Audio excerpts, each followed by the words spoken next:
जी नाज़रीन, करमपुर मां सां अफ़सोसनाक ख़बर जी आगाही शेयर कंदा हलूं। करमपुर शहर में कार जी टक्कर में नींगरी फौत थी विया आहे। नींगरी जो लाश घर पहुचण ते कोराम मची वियो।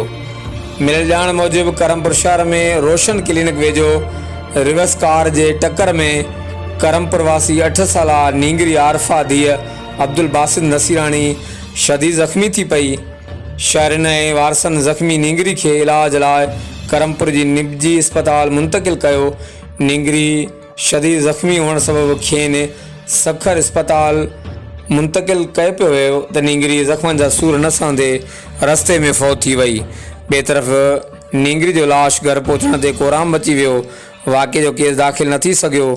कार पुलिस एहलकार समीउल्लाह जतोई जी ॿुधाई पई वञे।